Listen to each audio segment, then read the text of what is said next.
Foi be Famoahana sy fanofanana amatianina eo amin'ny sehampamokarana na Cafpa manerana ny faritra 7 no efa tafapetraka amin'izao fotoana izao raha efatra monja izany teny Ampiandohana. Ahitana izany Analamanga, Vakinakaratra, Mahatsiatrambony, Atsinanana, Aloatra Mangoro, Melaky ary Diana. Tanora 20 ka hatramin'ny 13 taona miisa 520 avy amin'ny lafivalon'ny Nosy no nahavita fiofanana teo anivon'ireo Cafpa ireo tamin'ity taom-pianarana 2024 sy 2024 ity. Tanora 420 niofana nandritry ny 3 taona, azo ny mari-pahaizana BEP EEA na brevet d'études professionnelles en exploitation et entrepreneuriat agricole izay manamarika ny mahampamokatra matianina sy mahampandrara azy ireo.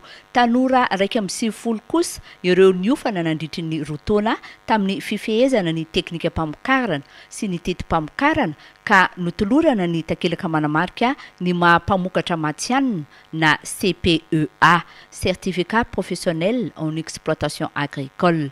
Ho an'ny Cafpa Andranovaky mahitsy dia mpianatra 20 mianadahy misarotra ny anarana hoe tafita no navoaka ny zoma 19 aogositra teo. Izy ireo zany dia arak'izay fifanana zay dia nandritra ny 2 taona voalohany dia niofana mikasika ny teknika rano fotsiny hoe ahoana zany fambolena, fiompiana, jono sy ny sisa tontolo iainana. Zay ny 2 taona voalohany. Ka tamin'izay izy ireo nahazo ny CPEA dia ny certificat anankiray zany maha-exploitant agricole azy.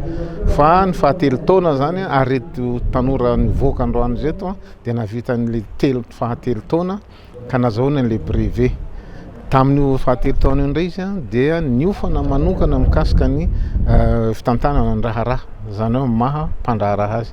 Ka rehefa atambatra zany zay sady izy ireo zany no mpandraharaha mpamokatra sy mpandraharaha no antonasany. Izy ireo tsy natao mihitsy no fonctionnaire, natao hoe olo karamaina fa tena tsy maintsy mamorona zany izy ny entreprise ny azy izy no mitantana. Ary ny tena marina dia hoe hanaparitaka zany teknika ananany sy ny fomba fitondrana sy hampiasa olona mba ahafahan'le le teknika sy ny fampandrosoana zany hivelatra any amin'ny tontolo ambanivohitra rehetrarehetra. Ho an'ny Cafpa Antsirabe faritry Vakinakaratra dia ny sabotsy 17 aogositra teo no namoahana tamin'ny fomba ofisialy ny andiany diamondra izay miisa 20 mianadahy. Trano roa lehibe vaovao no naorin'ny ministeran'ny fambolena sy ny fiompiana ary ny jono eo anivon'ny Cafpa Antsirabe ho fanohanana azy ireo ary azo ny ampiasaina manomboka izao. Nisy ihany koa ny toana nentina ho an'ireo tanora izay vao avy nahazo mari-pahaizana ireo.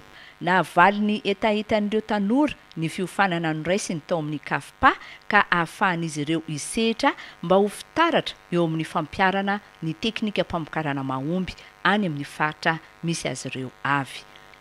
Fampiharako an'izay any amin'ny tontolo misy anazy zao dia tena hita fa tena hiavaka tokoa raha ny any amin'ny raha eo amin'ny mpamokatra zany.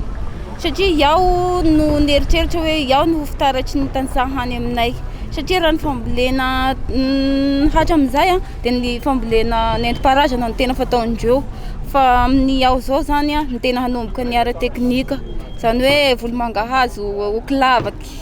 Efa manao ezaka lehibe ny fitondram-panjakana malagasy anohanana ireo tanora mpamokatra mba hanatsarany ny fidiram-bolana satria mila mpamokatra matianina sy lim-pivoarana i Madagasikara ho fanatanterahana ny velorano fahasivy nosoritany ny filoham-pirenena Andry Rajoelina dia ny ahavita tena ara-tsakafo.